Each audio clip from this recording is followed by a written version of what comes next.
Yo, what's going on, guys? It is time for another reaction video, and this one is what are common stereotypes about British people? Let's go. Today we are back to stereotypes. Social psychologists tell us there's nothing wrong with stereotyping and sometimes what we think is true. They give the example of young men committing more violent crimes than other male age groups or women. It's just a fact. Statistics back this up. As we saw in other shows, not all Americans are overweight, carry guns, or are patriotic, but a good number of people in the States can tick some of those boxes, often all three. We also saw that while Russian men are not all macho, there is some truth to how Russian culture has propagated the image of the tough guy. But what about those Brits? Are they all tea-drinking, cricket-loving geezers with a stiff upper lip? That's what we'll find out in today's episode of the Infographic Show, Common Stereotypes About the British. Don't forget to subscribe and click the bell button so that you can be part of our notification squad. Let's start with the tea. Do Brits drink the stuff like water, imbibing their Tetleys and Yorkshire tea throughout each and every day? Well, according to the UK Tea and Infusions Association, yes, that really exists, 165 million cups of tea are served daily in the UK, which is 60.2 billion cups per year. The population of the UK is about 65.6 million, so those Brits are consuming almost 3 cups a day each. According to an article in The Atlantic, the biggest tea drinkers in the world are the Brits, with China, Turkey, and Ireland also big on tea. That sounds like crazy to me, but then again, I drink 2 or 3 coffees a day. I'm actually drinking coffee right now. But my question is this, because I've never had proper British tea. Is it prepared similar to the way that Americans prepare coffee? I mean, are you adding like cream and sugar to it and it's just like more of a tea flavor than a coffee flavor, but prepared similarly to coffee? Or are you drinking it just as hot tea? Because for me, when I think of tea, especially here in the South, I'm in Houston, Texas, I can't drink tea without sugar. It's got to be sweet tea. I can't drink hot tea unless I'm drinking it for like a sore throat. But I have to have sweet tea. If it's not sweet tea, I just can't do it.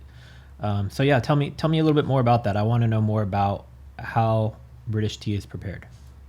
Like some other countries though, the Brits stick mainly with what is sometimes called English tea. 96% of the time it comes from a bag, and 98% of the time it's drank with milk. According to Statistica, I guess if I just kept watching, I would have got some of these answers. 37% of Brits drink 2 or 3 cups a day, 21% said 4 or 5 cups, 7% said 6 to 8 cups, and a few folks 9 or 10 cups. There's no doubt about it, those Brits are hooked on their cuppas. Okay, so now let's get down to perhaps a more unappealing stereotype. After all, we've picked on Americans enough. We noticed that when we last mentioned the Brits had bad teeth, a lot of people expressed in the comments that this was not true at all. Was The Simpsons wrong to laugh at British teeth when they created the Big Book of British Smiles as a warning to cartoon American children? Was the Seattle grunge band Mudhoney wrong to name an EP Boiled Beef and Rotting Teeth, jokingly prodding the Brits? According to dental statistics, yes they were. According to 2015 OECD data, in terms of decayed, missing, or filled teeth, the Brits, along with Germany, actually have the best teeth in the world. According to DMFT, Decayed, Missing, Filled Index, the worst oral hygiene in the world is in Ecuador, Cambodia, and worst of all, Grenada. The same data says the Brits have the 4th best teeth in the world, while the Americans come 9th. So take that, Simpsons. Denmark came first on the list. The BBC writes that the myth of bad British teeth is mostly American-made. It may have held some truth in the 70s, says the BCC, but it's all changed now. That's what I was going to kind of suggest, is it seems like it was something that used to be very common, but maybe not as common now. Growing up with a British grandmother, my grandmother was from Corby, England. Love you, grandmother, but she didn't have the best teeth. She didn't have the very straight teeth. And I think vanity is very much a thing here in the U.S. So you want to have straight teeth and white teeth, and mine are not really that white, but I never wore braces, and mine were pretty straight naturally. But I guess it is an American stereotype that the teeth are always crooked. And so if you're watching this and you're from England, please don't take offense. This is just what I'm used to seeing here. Like they said, an American made-up stereotype. Brits can now stand tall and smile wide and proudly cite any number of statistics that say their teeth are in a better state on average than those Yanks over there in TV Smile Land. So when they are not drinking tea or brushing their teeth, those Brits are obviously talking about the weather, especially those in rainy Manchester. Do they really go on and on about the weather? According to most websites we can find, yes they do. The reason is the unpredictability of the British weather due to its maritime climate. The Brits can't be sure what's going to happen from one hour to the next, so they chat about what's happening and what might happen. In fact, it borders on insanity how much they talk about the weather. In 2015, the BBC cited research that said all over the UK, 94% of people will have talked about the weather in the last 6 hours. That's every day of the week, all year, almost the entire country is weather small talking. It's pretty common here in the U.S. too, especially I work for a company that is nationally based, so we're in multiple states, and when we get on group meetings, Zoom calls, which is pretty regularly, that's almost always how the calls start, is everybody kind of like making small talk while we're waiting for everybody to join, and pretty much everybody starts talking about the differences in the weather, because where I'm at in the South, it doesn't get as cold here as it does in the North. So on average here, especially in the warmer months, like in the summer, it's typically like 100 degrees, 90 to 100 degrees in the summer. And right now it's winter and it's December, and today's 76, but yesterday was 50. So that a 26 degree change in temperature in one day. But where if you're somewhere north, it could be as low as like the 20s or the 30s right now, and it's 76 here. So quite a variance throughout the U.S. in temperatures and weather types as well. So yeah, I think it's pretty common here too. When website Expat Insider took a poll on worst weather in the world by country, the UK was 58th out of 64 countries. Belgium came last. The weather is so bad in the UK that if they have a few days of sunshine and heat, it's first greeted with cheers, and later there are droughts and pink-skinned northerners passing out muttering the words, "It's crackin' the flags." Some Brits might understand what that means, and also know it's pronounced in the north, crackin' flags. So if you're in England and you're watching this, what's the best time of year to come there and visit? Let me know. Talking about how those Brits talk, do they really all have accents no one outside of Britain can understand? This is true and not true. Some Brits speak very clearly, and you could say these are all mostly your middle and upper class variety of Brits. Yes, they still talk about class over there in that funny old land. According to the Telegraph, Britain indeed is a country of very complex accents. They mention the accents of Cockney in London, Brummie in Birmingham, West Country in Somerset and beyond, South Wales, Scouse in Liverpool, Scottish and Geordie, Newcastle, among others. Imagine traveling through Yorkshire and someone tells you, "Put wood in tow, was that born in a barn?" That means, please close the door. You go up to Scotland and someone turns to you and says, "It's boiling out." He's trying to tell you today the weather is hot. All over the UK, you'll find accents that you can't believe are the English language. Not everyone speaks with a BBC accent or Queen's English. Why does the UK have so many regional accents? Both of those references seem more like a slang term than an accent to me. Correct me if I'm wrong, but that seems more like slang than accent.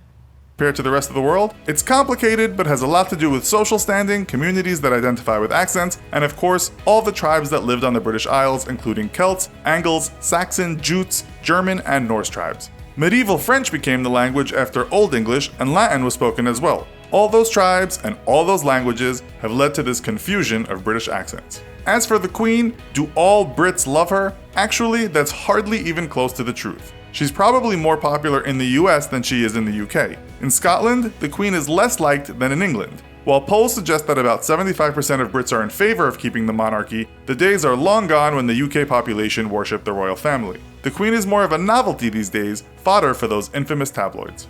Are the Brits overly polite? Well, there is certainly a culture of yobism over there on the small island, but you will find that Brits agree that they know better than anyone how to form an orderly queue. In fact, most people there are so polite they apologize even when they are in the right. When The Independent cited a British Council report about what the rest of the world thinks about the Brits, the answer was boozy, ignorant, intolerant, but very polite. You'll find Brits do binge drink, but the country is only 25th on the world alcohol consumption list. Are they intolerant? Well, Brexit might answer that, but we won't go there today. Polite is probably true, as good manners are important in the UK, and that goes across all classes. We can trace some of this back to the Victorian era in Britain, when etiquette and manners were expected from everyone. Finally, is British food really that bad? This isn't easy to answer. You can find restaurants from two of the world's most famous chefs in the UK, those of Jamie Oliver and Gordon Ramsay, Amazing cuisine can be found in every city, but you'll also find many poorer people living on a diet of Tesco value foods, cheap sweet ciders that come in massive plastic bottles, and basically eating a lot of bad processed food that comes out of boxes and tins. Yes, Britain is home to the greasy cafe and fried egg sandwiches, but you'll also find some of the best Indian food in the world, as well as great French and Italian food. Traditional British food, such as roast beef and Yorkshire pudding, is not bad at all. Still, if we put British cuisine against other countries' cuisines, it might be said to be lacking. We checked a number of websites for best cuisines in the world, and British food wasn't on any of them. So, cheerio for now. Let us know in the comments if we've missed any common British stereotypes. Also, be sure to check out our other video called FBI vs. CIA.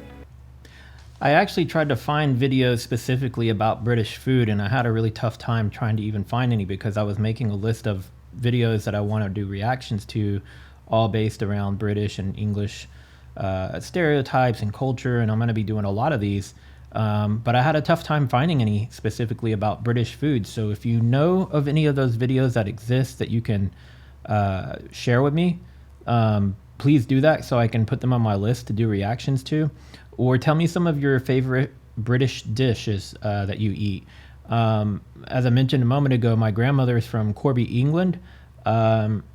And I don't really recall too many recipes that she would cook regularly that were, I can't even say regularly correctly, that were specifically from her heritage, you know? So there was one thing that she used to make that was called Graham Special, and it was called Graham Special because that was my grandfather's last name.